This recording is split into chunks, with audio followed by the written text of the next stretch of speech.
जीवनामध्ये मला माझं प्रभुत्व मोठं करायचं आहे। कारण प्रभुत्व यासाठी मोठं करायचं आहे की या प्रभुत्वामुळे प्रत्येक व्यक्तीच्या जीवनातील काही समस्या असतील, काही त्यांचे प्रश्न असतील, किंवा कधी कधी जीवन जगत असताना सुख दुःखाच्या काही भावना या मानवरूपी निसर्गाच्या सानिध्यामध्ये किंवा जीवनरूपी सहवासामध्ये काळानुरूप प्रत्येक गोष्टीमध्ये येत असतात। या भावना कशा कमी करायच्या, कोणत्या वेळी कोणत्या सिच्युएशनला आपण कशा पद्धतीनं सामोरे जायचं,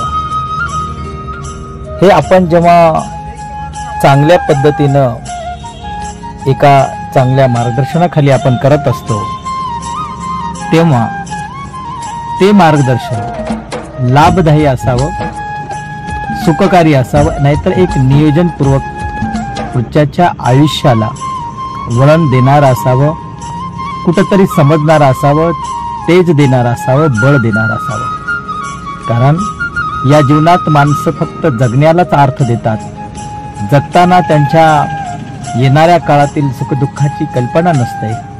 परंतु जीवन जगत असताना सुख आणि दुःख ह्या दोन्ही नाण्याच्या बाजू आहेत। या बाजू आपण आहेत आणि यांना सामोरे जाताना सदैव आपण हॅपी आनंदी असणं गरजेचं आहे।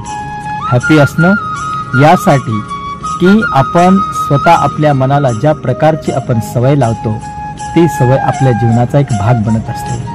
त्यामुळे आपल्याला हसणं असणं किंवा आनंदी असणं हे खोट्या स्वरूपात जरी आपण हसायला शिकलं तरी आपल्याला आनंदी हसण्याची एक सवय लागेल आणि त्या सवयीतून दुःख विसरायला एक मार्ग मोकळा होईल।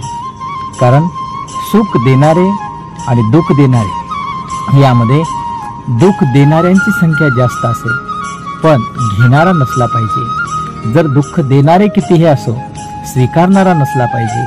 स्वीकारणं ही एक मनाची प्रवृत्ती आहे। मग काय स्वीकारायचं, सुख स्वीकारायचं की दुःख हे आपणच ठरवायचं असतं। यासाठी आपलं मन एक सकारात्मक दृष्टीने प्रत्येक गोष्टीची वाटचाल करणारं असावं,